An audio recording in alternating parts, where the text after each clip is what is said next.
What up, Crypto Warriors? Sergeant Crypto back at it again. Today is Tuesday, September 8th, 2020. Blockchain power smart brain to govern China's new aerospace city. Singapore-based blockchain data firm Cybervine, sounds like Cyberdyne, to all my Terminator fans out there, has become one of 12 firms participating in the construction of China's Hainan Wenchang International Aerospace City. I definitely butchered that city's name. And will focus on developing 40 technological areas, including big data, satellite remote sensing, and high precision positioning technology, and will leverage its blockchain and artificial intelligence and big data technologies to support the development of the city's Smart Brain Planning and Design Institute. They're going to be partnering with the likes of Fortune 500 companies, Huawei and Kingsoft Cloud. They will be using technologies or adopting and incorporating technologies that we here in the United States are still lagging behind in. Over there in Asia, just like in my video earlier, they adopt new technologies, they use it, they incorporate it into their systems and start to use it even within government organizations. Here in the United States, we still lack the infrastructure. We still lack not the technical know-how, because we have everything here as far as the technology is concerned, but just the political will power to get things done. There is still a lot of bureaucracy, a lot of just old dinosaurs running things. And I hate to say it like that, but it is the truth. And also, a lot of the innovations happen right over there on where things are manufactured. We're starting to see them leave us, they're years ahead as far as 5G is concerned, AI and blockchain is concerned, because a lot of things get manufactured right over there, and innovation happens where manufacturing takes place. Okay, so if we want us to innovate and start leading again in this 21st century, we have to start to bring back manufacturing jobs here to the US. This way we could start to innovate and start to lead again for this 21st century. I'm gonna get off my high horse and go to the next story. Next, Schiff buys more Bitcoin, but there's a twist. So we have a tweet here from Peter Schiff. Against my advice, my son at Schiff Spencer just bought even more Bitcoin. Whose advice do you want to follow? A 57-year-old experienced investor business owner who's been an investment professional for over 30 years, or an 18-year-old college freshman who's never even had a job. And over 80% of the people that voted, including myself, chose the kid. This is coming from Anthony Pompliano. Using your son to hedge your gold bet is a great idea. Gold goes up, you benefit. Bitcoin goes up, your son benefits. Clever way to long on both assets without publicly capitulating on gold. We know that Peter Schiff is a big gold bug, and he quote unquote hates Bitcoin. I think that it finally got to him, or he finally understands what Bitcoin is, and he sees where Bitcoin is going in the future. And instead of being a proper fiduciary, an honest fiduciary, and coming out and telling people that follow him that yes, I am investing in Bitcoin, he's using his son as a proxy. He's using his son as a proxy to hedge his bet on using Bitcoin without coming out publicly and stating that he likes Bitcoin. If Bitcoin wins, he's going to say, oh, my son is so smart. If it doesn't, then he'll be like, yeah, I was smart, and this is why you should listen to a professional and not a kid.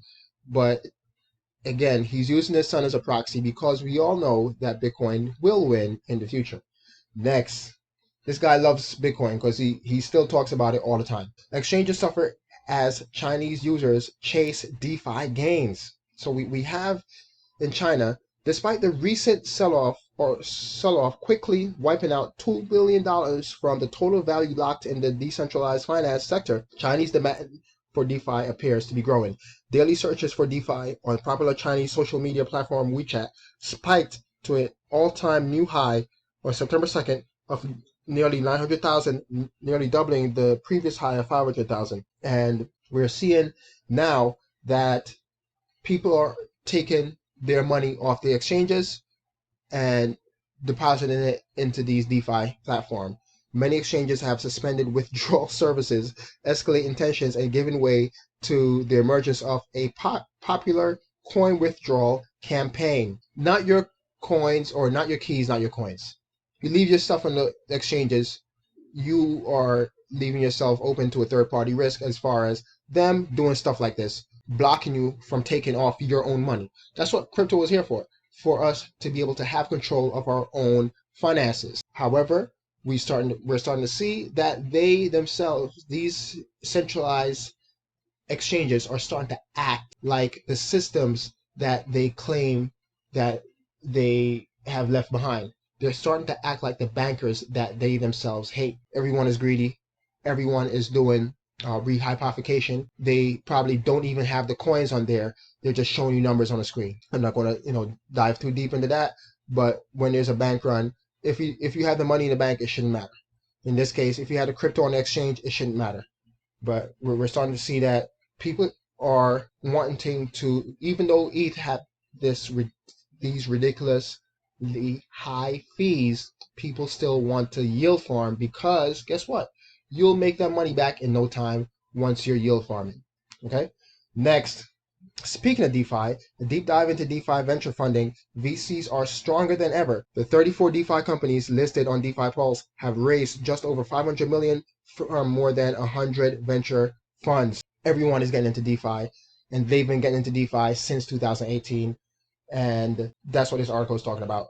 The fact that during the ICO boom, a lot of projects got funded via the ICO and selling of tokens. And now in 2020, we're still seeing that venture capital firms are still funding these DeFi companies, but getting equity into the company, or sometimes even a token as well. Speaking of DeFi and funding, Black representation continues to grow in the DeFi space with Lunch Money. Lunch Money is part of the new wave of DeFi projects funded by Black entrepreneurs. Lunchmoney.io is a crypto alternative to Yelp that launched 3 years ago. So they have a working product because they launched 3 years ago, and it's been working, and people have already been using the product for over 3 years. It was listed on Uniswap and pivoted to DeFi, of course, because DeFi is the new wave. The company is among a new wave of DeFi projects started by Black entrepreneurs.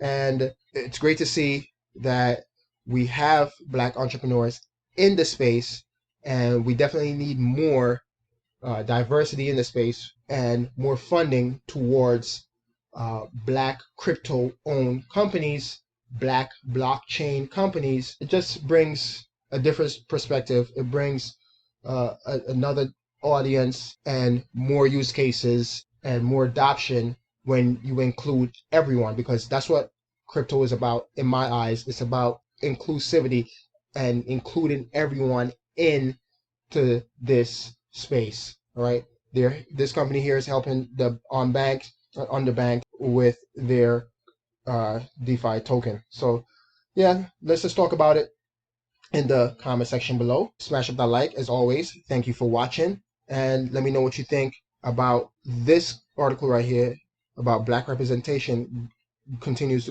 to grow in the DeFi space.